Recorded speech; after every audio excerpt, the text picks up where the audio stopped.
Hey everyone, it's Biggs. Welcome back. Now today, I'm just going to go over a bunch of little things today, some little updates, some unique little things, some things I want to talk about, so hopefully you'll stay tuned.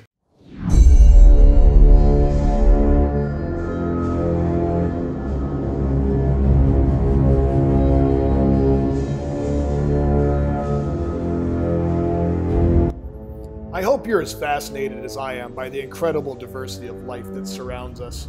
And if you are, you definitely belong here with me. I make videos on all facets of nature, from aquariums and vivariums, reptiles, isopods, insects and arachnids, unique plants, and all sorts of DIY projects. And I try to dig a little bit deeper into the science behind it all. So if you haven't already, please hit that subscribe button, as well as ring that little notification bell, and you'll always be kept up to date when I upload new content. First and foremost, I actually, right from the heart, I got to thank each and every one of you that have watched my content. Last week, we just surpassed the 4K mark.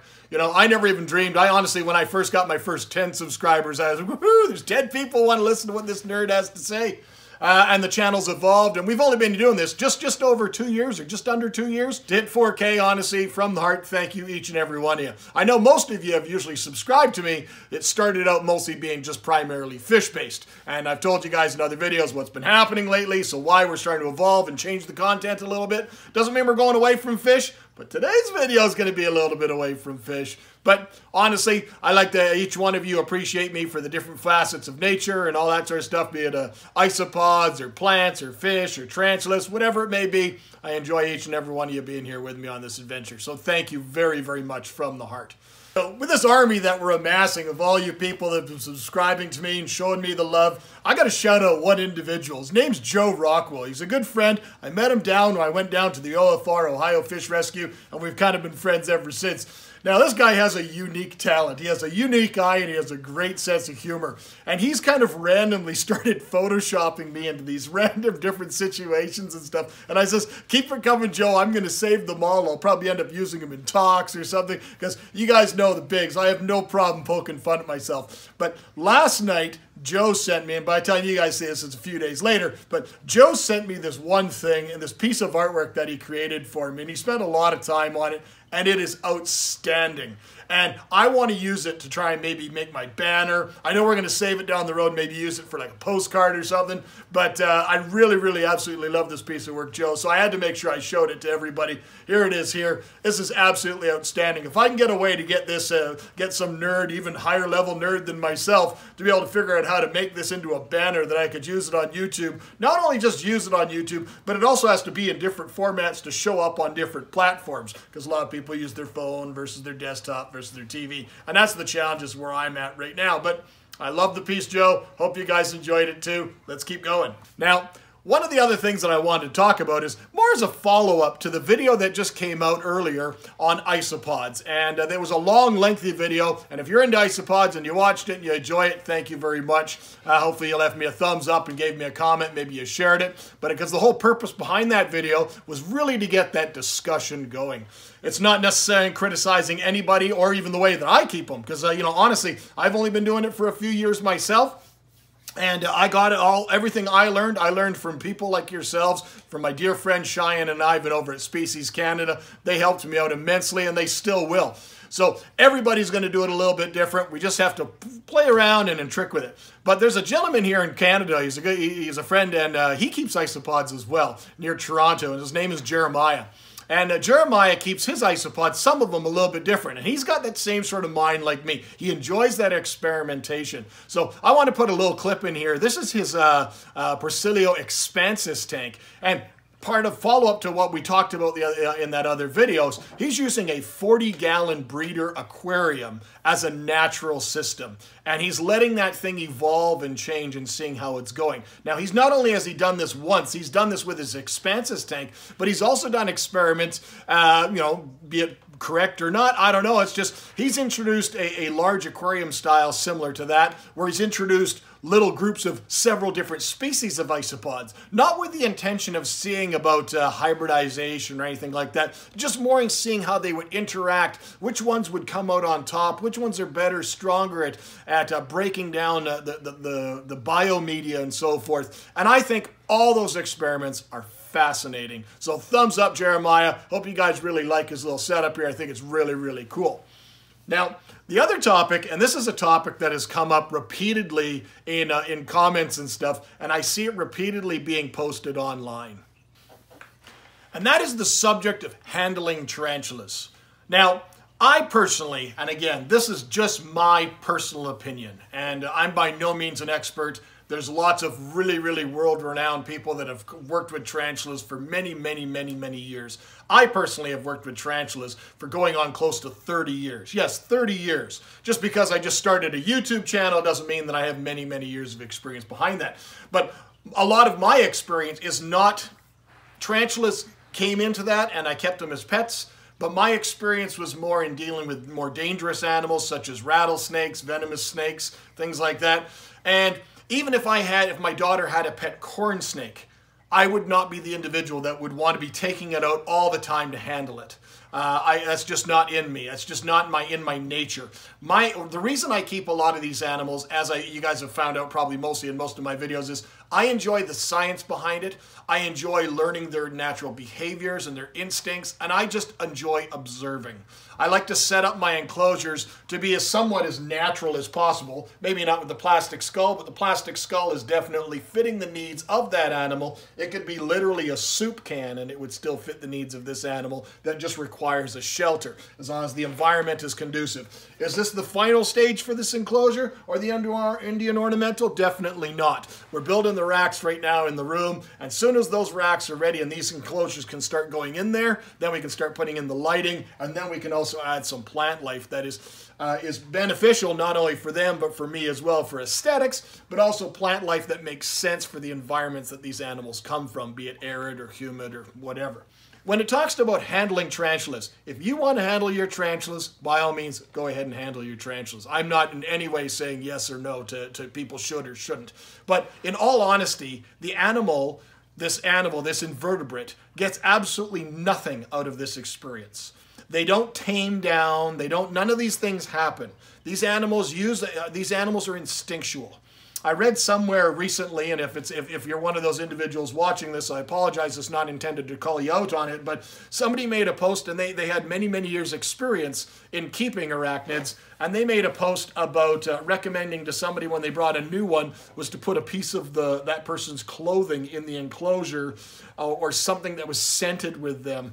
And a couple of people started jumping on them, and it's true. It's not going to work. It's not going to do anything. That animal's not going to tame down. This is not a mammal. This is not like bringing home a pet dog or a guinea pig or something like that that's going to get to learn your scent. These animals do not work this way. They never have.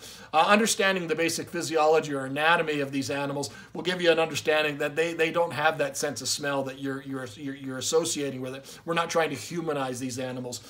By handling these animals regularly, you can cause a lot of stress. You can put that animal in a lot of danger. I'm not saying you are. If you want to handle your animal in a safe environment over a carpeted floor where you're sitting on the ground and you're doing it safely, great for you. But always, always bear in mind, handle these things at your own risk.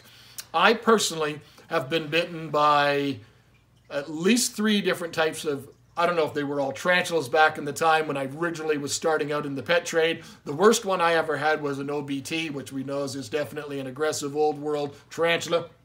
One we used to come out of Brazil, and they just called it a Brazilian wolf spider. I don't remember the details because this is going back almost 40 years now, about 35 years now.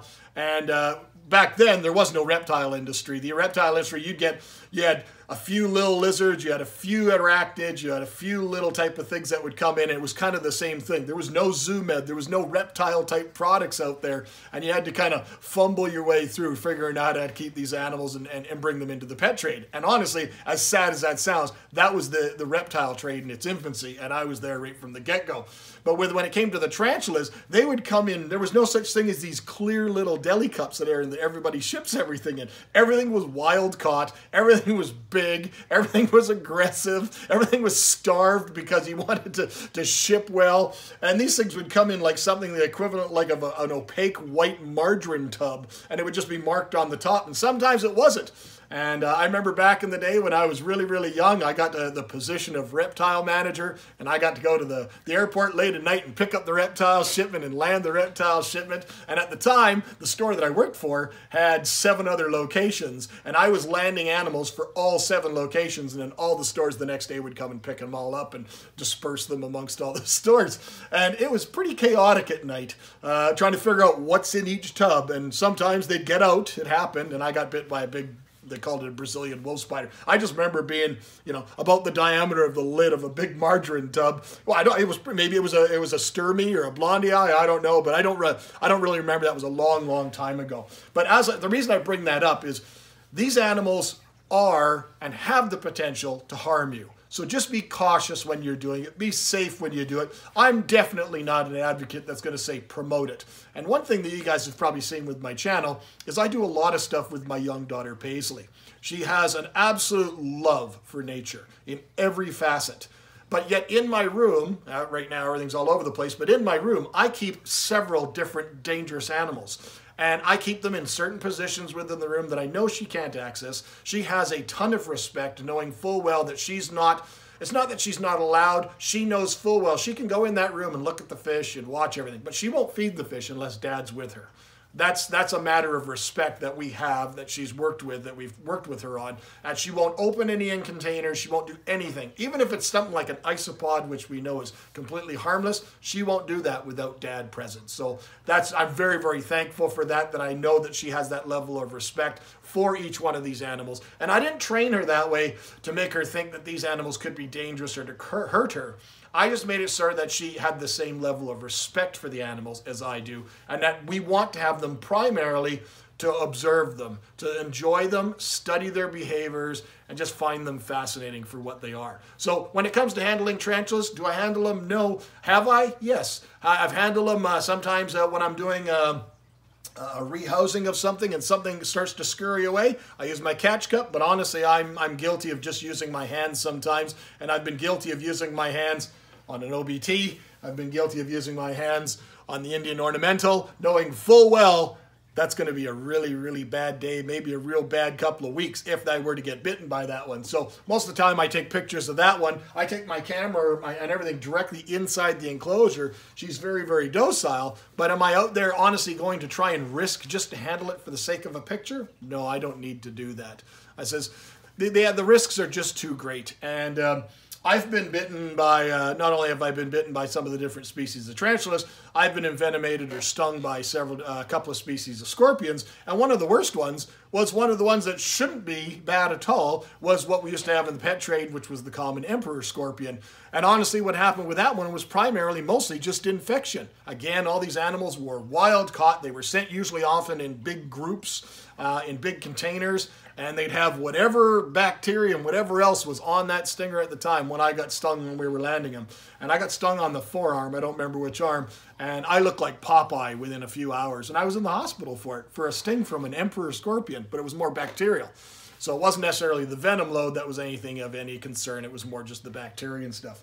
But the biggest animal that I ever got bit by was a rattlesnake. And a rattlesnake can cause massive tissue damage, vascular damage. They have a different type of toxins and venoms, which is a real strong passion of mine. I have many different books on venom and venomous snakes and so forth. And I find venom probably the most fascinating thing in the world. Trying to get a grasp on it, trying to understand it, trying to study it.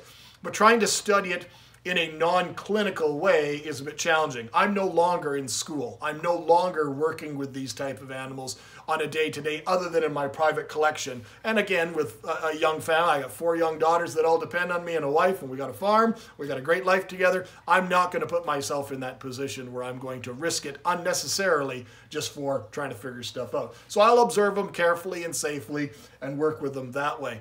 But because I have had these experiences, and I don't wish these on anybody, but because I've had these experiences, and I used to chase the animals through the wild. My family used to live in Colombia. I've gone chasing after like bushmasters in the wild, and I had never had that fear. And I still don't have that fear. I have no fear of handling any of these animals. But to me, it's not a matter of fear. It's a matter of respect. They don't need it. I don't need it. and I can observe them and watch all their behaviors from them in a safe environment for myself and for my family. So I think that's pretty cool. I just wanted to address that for you guys. Hope you guys enjoyed. Thanks for watching.